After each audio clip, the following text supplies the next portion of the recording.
രണ്ട് രാജാക്കന്മാർ 19 അധ്യായം 9 മുതലുള്ള വാക്യങ്ങൾ. എത്യോപ്യ രാജാവായ തിർഹാക്ക തനിക്കെതിരെ വരുന്നുവെന്ന് കേട്ടപ്പോൾ രാജാവ് ദൂതന്മാരെ അയച്ച് യൂദാ രാജാവായ ഹെസക്കിയയോട് ഇങ്ങനെ പറയണമെന്ന് കൽപ്പിച്ചു.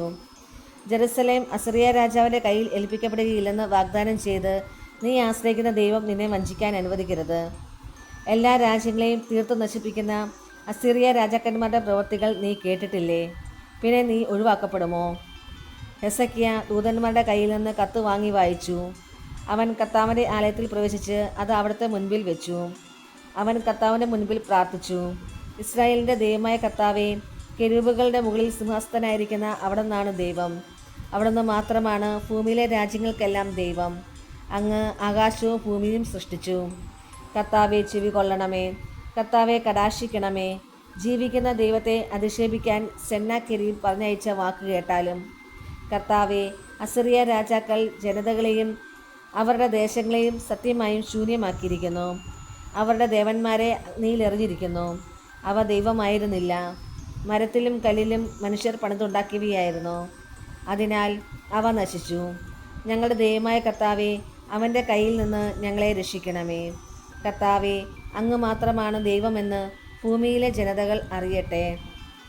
ആമോസിൻ്റെ പുത്രനായ യേശയ്യ ഹെസക്കിയായ്ക്ക് ഈ സന്ദേശം അയച്ചു. ഇസ്രായേലിൻ്റെ ദൈവമായ കർത്താവ് അരുളിച്ചെയ്യുന്നു, അസിറിയ രാജാവായ സെന്നാകെരീബിനെ കുറിച്ച് നീ ചെയ്ത പ്രാർത്ഥന ഞാൻ കേട്ടിരിക്കുന്നു. അവനെക്കുറിച്ച് കർത്താവ് ഇങ്ങനെ അരുളിച്ചെയ്യുന്നു, കന്യകയായ സിയോൻ പുത്രി നിന്നെ നിന്ദിക്കുന്നു. അവൾ നിന്നെ പുച്ഛിക്കുന്നു. ജെറുസലേം പുത്രി നിന്റെ പിന്നിൽ തലയാട്ടുന്നു. എന്തെന്നാൽ ജെറുസലേമിൽ നിന്ന് ഒരു അവശിഷ്ട ഭാഗവും സിയോൻ മലയിൽ നിന്ന് അതിജീവിക്കുന്നവരുടെ ഒരു ഗണവും പുറപ്പെടും. കർത്താവിൻ്റെ തീഷ്ണത ഇത് നിർവഹിക്കും. അസിറിയ രാജാവിനെക്കുറിച്ച് കർത്താവ് അരുളിച്ചെയ്യുന്നു, അവൻ ഈ നഗരത്തിൽ പ്രവേശിക്കുകയോ ഇവിടെ അസ്ത്രം എയ്യുകയോ പരിച ധരിച്ച് ഇവിടെ വരികയോ നഗരത്തിനെതിരെ ഉപരോധം നിർമ്മിക്കുകയോ ചെയ്യുകയില്ല. അവൻ നഗരത്തിൽ പ്രവേശിക്കാതെ വന്ന വഴിയെ മടങ്ങുമെന്ന് കർത്താവ് അരുളിച്ചെയ്യുന്നു. എനിക്കും എൻ്റെ ദാസനായ ദാവീദിനും വേണ്ടി ഞാൻ ഈ നഗരത്തെ പ്രതിരോധിച്ച് രക്ഷിക്കും. അന്ന് രാത്രി കർത്താവിൻ്റെ ദൂതൻ അസിറിയ പാളയത്തിൽ കടന്ന് 1,85,000 പേരെ വധിച്ചു. പ്രഭാതത്തിൽ ആളുകൾ ഉണർന്നപ്പോൾ ഇവർ ജഡമായി മാറിയിരിക്കുന്നത് കണ്ടു. പിന്നെ അസിറിയ രാജാവായ സെന്നാകെരീബ് അവിടെ നിന്ന് നിനവയിലേക്ക് പോയി അവിടെ താമസിച്ചു. നമ്മുടെ കർത്താവായ മിശിഹായ്ക്ക് സ്തുതി. വിശുദ്ധ മത്തായി അറിയിച്ച സുവിശേഷം 7 അധ്യായം 6 മുതലുള്ള വാക്യങ്ങൾ. വിശുദ്ധമായത് നായ്ക്കൾക്ക് കൊടുക്കരുത്. നിങ്ങളുടെ മുത്തുകൾ പന്നികൾക്ക് ഇട്ട് കൊടുക്കരുത്.